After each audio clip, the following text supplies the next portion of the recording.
Bonjour Philippe Ballard. Bonjour. L'allocation de rentrée scolaire est versée aujourd'hui à 3 millions de familles sous conditions de ressources, entre 398 et 435 euros par enfant selon leur âge. C'est environ 20 euros de plus que l'an dernier.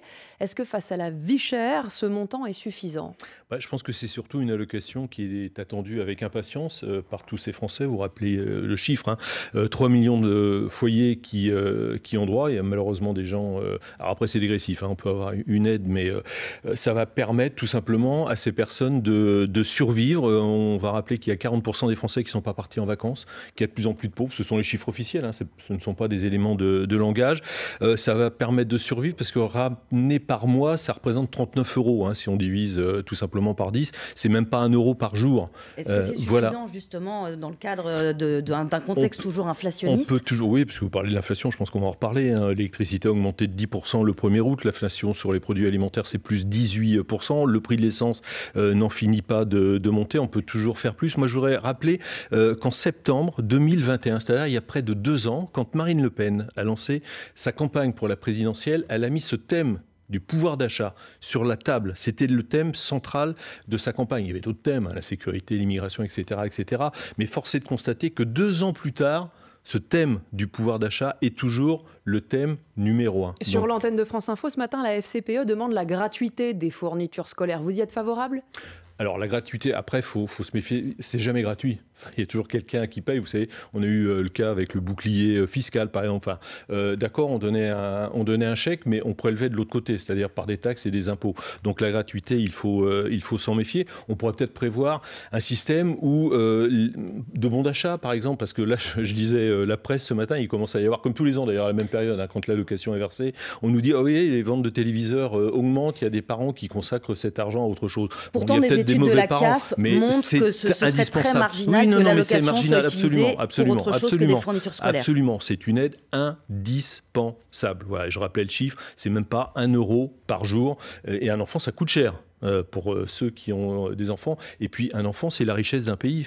Vous avez vu les chiffres depuis 1946, il n'y a jamais eu aussi peu, une natalité aussi faible en France. Donc, tout ce qui va dans le sens de on aide la famille, on aide évidemment pas ricochet les enfants, ça va dans le bon sens. Malgré tout, vous sous-entendiez à l'instant que cette allocation de rentrée scolaire peut servir à acheter autre chose que des fournitures. Je lisais les articles de presse et tous les ans, en fait, c'est un peu, comme on dit... C'est un marronnier. C'est le marronnier, voilà, c'est l'expression consacrée dans la profession. Oui, il y a des articles, les parents s'en servent pour autre chose. C'est marginal, voilà, c'est marginal. Alors peut-être certains soumettent l'idée qu'on donne un bon pour le textile, pour l'habillement, un bon pour le cartable, un bon pour... Bon, ok, mais là, c'est indispensable dans le contexte actuel d'une inflation qui n'est toujours pas maîtrisée, contrairement à ce que nous dit le gouvernement. Dans le dernier programme de Marine Le Pen, vous souhaitiez au Rassemblement national réserver les allocations familiales aux Français.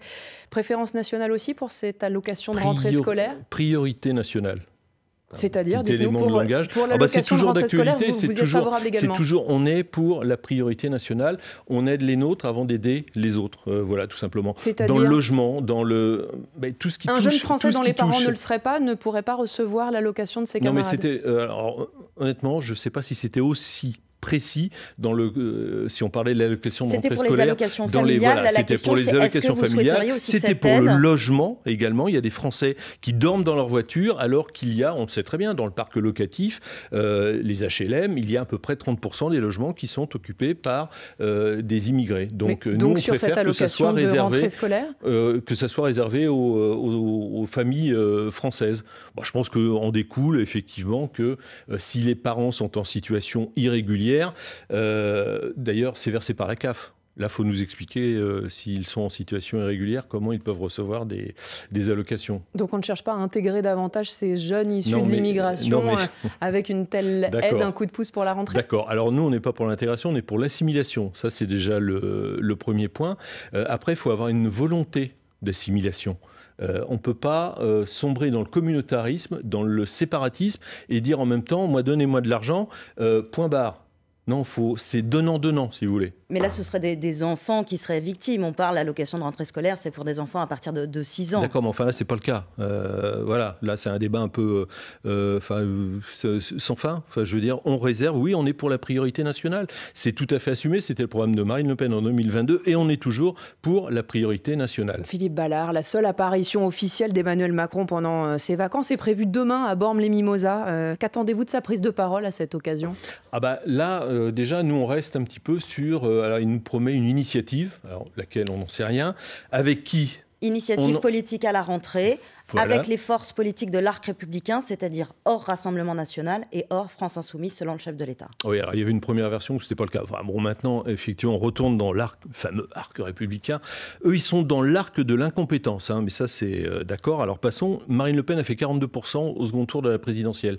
Donc, on va se privé, si on suit ce raisonnement, de 42% de Français qui ont fait confiance à Marine Le Pen. Et puis, la deuxième question, c'est pour dire quoi ? Pour faire quoi ? Je crois que les Français sont franchement fatigués de ce cinéma, de cette com à 3 francs 6 sous d'Emmanuel Macron. Il n'a aucune idée. On est dans l'improvisation permanente. Il n'a pas de colonne vertébrale. Il doit gouverner avec les notes fournies par McKinsey. Vous vous souvenez des Gilets jaunes ? Après, qu'est-ce qu'il y a eu ? Il y a eu le grand débat avec des cahiers de doléances. Ils sont passés où, les cahiers de doléances ? Enfermés dans les coffres-forts des préfectures. Vous savez, 2018-2023, les Français ont exactement les mêmes préoccupations. Des mesures ont été prises quand même, notamment d'augmentation du pouvoir d'achat.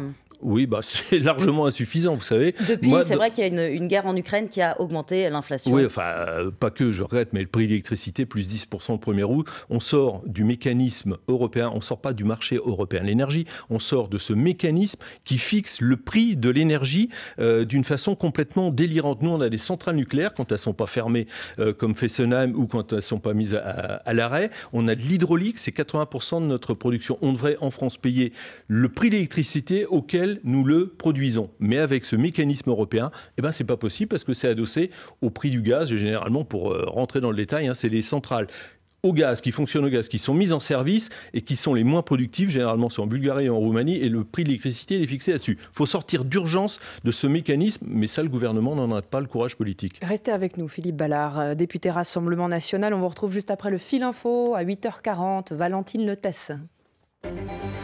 L'allocation de rentrée scolaire, c'est un coup de pouce appréciable, estime sur France Info Grégoire Ancel, le président de la Fédération nationale des parents d'élèves. Cette aide, versée aujourd'hui à 3 millions de familles modestes, est revalorisée de 5,6% par rapport à l'an passé. Mais ça ne suffira pas, selon lui, vu la hausse des prix des fournitures scolaires, plus 14% par exemple sur la papeterie. Toutes les pistes sont étudiées, criminelles et accidentelles. Enquête ouverte dans les Pyrénées-Orientales après l'incendie démarré avant-hier près d'Argelès-sur-Mer. 500 hectares parcourus par le feu, stables et fixés depuis hier, selon les pompiers. L'Ukraine reprend un village sur le front sud. Urodjaïne a été libéré, annonce la vice-ministre de la Défense. Une victoire alors que la contre-offensive de Kiev face aux Russes piétine depuis des semaines. L'OM éliminé de Ligue des Champions de foot au tir au but par le Panathinaïkos hier soir. Un pénalty marqué par les Grecs à la 99e minute a envoyé les deux équipes en prolongation. France Info. Le 8-30 France Info, Aurélie Herbemont, Agathe Maheuet. Nous sommes toujours avec Philippe Ballard, député de l'Oise et porte-parole du Rassemblement national. Un des gros sujets de la rentrée, ce sera la loi immigration. Vous avez dit il y a quelques semaines que le parti LR, les Républicains, avait photocopié le programme de Marine Le Pen en la matière. Est-ce que ça veut dire, Philippe Ballard, que comme les LR ont déposé deux propositions de loi immigration à l'Assemblée, vous pourriez les voter ? Bah, vous le rappeliez justement, oui, ils font fonctionner la photocopieuse. Ils font un copier-coller du programme de Marine Le Pen. Alors après, LR, ils sont 62 ou 62 députés. Voilà, 62 députés. Donc vous êtes 89. Donc. Voilà, 88 députés. Si vous parlez du projet de loi de M. Darmanin, parce que je pense que c'est à ça que vous parlez, on a clairement dit c'est non. S'il s'agit de régulariser des personnes qui se trouvent en situation irrégulière sur le territoire national, ça sera non. Vous vous rendez compte du signal envoyé aux mafias ? Qu'est-ce qu'ils vont faire, ces mafias, qui laissent mourir au fond de la Méditerranée ou de la Manche, des pauvres bourgs, venez en France, vous serez régularisé, même si vous n'avez pas de papier, parce que vous allez pouvoir travailler dans certains secteurs. Il y a un volet régularisation, effectivement, pour les personnes qui travaillent dans des secteurs en tension, que ce soit le bâtiment, la restauration ou dans les hôpitaux également. Mais il y a aussi un aspect très répressif pour lutter contre l'immigration illégale. Ça, vous ne pourriez pas soutenir le gouvernement là-dessus ? Marine Le Pen a toujours dit, on est une opposition ferme et constructive. Vous savez, si on reprend tous les projets, la LOPMI par exemple, la loi de programmation pour le ministère de l'Intérieur, la loi de programmation militaire, in fine, on l'a voté. Après, un texte de loi comporte plusieurs articles. Il y a des articles que l'on peut voter et d'autres que l'on ne vote pas parce qu'ils ne nous conviennent pas. Donc s'il y a des articles qui vont dans le bon sens, on pourra les voter, mais il faudrait déjà avoir le texte, parce que je ne sais pas si vous l'avez, mais personne l'a. Oui, c'est un petit peu chaotique la préparation c'est le moins qu'on puisse dire. Oui, mais c'est à l'image de ce texte. gouvernement, si vous voulez, il faut maintenir, c'est le en même temps à l'œuvre. Mais vous disiez que vous étiez contre la régularisation de travailleurs sans papier, sauf que quand on regarde les sondages, eh bien les Français, eux, ils sont pour à la fois de la fermeté, pour expulser davantage les personnes qui n'auraient pas à être en France, mais aussi, ils sont favorables majoritairement à ce qu'on régularise les travailleurs sans papier. Vous n'êtes pas déconnecté de ce que veulent les Français ? Alors, je pense que les Français manquent peut-être d'informations. On va être très concret et très précis. La restauration. Moi, je suis élu de la 2e circonscription de l'Oise, c'est très rural. Dans les restaurants, il n'y a pas de problème de main-d'œuvre, parce que soit on est en famille, soit dans un périmètre de 1, 2, 5 km, on trouve du personnel pour servir en salle, pour être en cuisine, etc., etc. C'est un problème purement dans les métropoles. Et pourquoi c'est un problème dans les métropoles ? Parce que vous êtes serveuse, vous gagnez donc à 1500, 1600, 1700 euros. Vous finissez à 23h30, minuit votre service. Vous n'allez pas pouvoir vivre à Paris, à Lyon, à Marseille, à Lille. Vous allez devoir prendre les transports en commun pour retrouver votre logement à 20, 25, 30 km. Alors déjà, d'un point de vue sécuritaire, bon courage. Je sais pas moi, une jeune fille, une jeune serveuse qui est obligée de prendre les transports en commun à 23h30, minuit, je pense qu'elle risque, on peut le dire, y compris pour sa vie. Et puis elle n'a pas les moyens. Pourquoi elle fait ça ? Parce qu'elle n'a pas les moyens de se loger sur place. Il y avait un dossier intéressant dans le journal Le Monde. Voilà, ouais, je cite Le Monde, je cite mes sources, c'était dans M, vous savez, c'est le magazine. Et ils interrogeaient dans les métropoles, à Paris notamment, des patrons de restaurants qui disaient, oui, moi j'ai recours à cette main-d'œuvre parce que les gens acceptent d'être payés 1600, 1700 euros. Et puis ils s'entassent à 6, 7, 8 dans 20 mètres carrés. Ça leur permet d'envoyer de l'argent dans le pays d'origine. Est-ce que c'est ce modèle social que l'on veut en France ? Eh bien non. Non, on ne veut pas de ce modèle social. Là, le patronat souhaite une chose, c'est tirer les salaires vers le bas avec ce modèle. On ne peut pas dire l'inverse. C'est factuel, c'est juste factuel.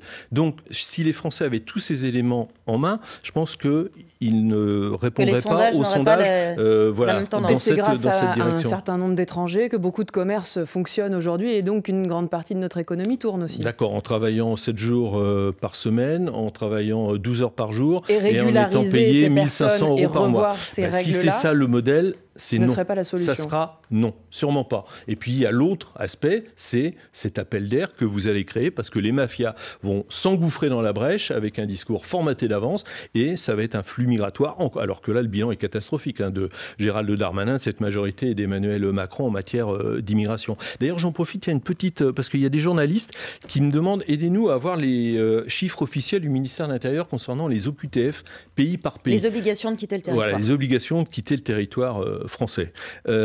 Parce qu'ils reçoivent une réponse formatée de la part du ministère de l'Intérieur. On ne communique que le chiffre global. Il y a eu, alors par exemple au premier trimestre, vos confrères, consoeurs ont reçu 8600, je crois 74, je dis ça de tête, d'OQTF réalisés. Mais quand ils demandent le détail pays par pays, combien pour l'Algérie, combien pour le Maroc, la Tunisie, le Mali, là c'est silence radio, on ne communique pas ces chiffres pays par pays. Donc si M. Darmanin veut une démocratie libérale en France, il continue dans cette veine. Philippe Ballard, la dissolution des soulèvements de la terre est en suspens, décision du Conseil d'État, qu'en dites-vous ? J'espère qu'ils vont être dissous, oui. C'est la moindre des choses quand même. Et pour l'instant, cette dissolution est suspendue. Pour l'instant, c'est le Conseil d'État qui n'a pas dissous. Voilà, on respecte l'état de droit, même si on émet des réserves évidemment sur cette décision. Mais enfin, ils doivent être dissous, c'est quand même la moindre des choses. Il y a une nouvelle marche qui partira ce vendredi, dans 2 jours, de Sainte-Soline. C'est là qu'avaient eu lieu les affrontements qui ont conduit à cette décision de dissoudre les soulèvements de la terre. Un convoi de vélos et de tracteurs sur le thème de l'eau et jusqu'à Paris. Vous redoutez, vous, que cette marche dégénère ? Je pense aux forces de l'ordre. Il y a eu plusieurs dizaines, voire de mémoire de centaines de blessés de la part des gendarmes qui étaient à Sainte-Soline. Donc s'ils se retrouvent face aux mêmes énergumènes, moi j'ai déjà une pensée pour eux, parce que c'est toujours sympa avec les écolos extrémistes. C'est oui, on est à vélo, on est sur des tracteurs, et puis très vite ça dégénère.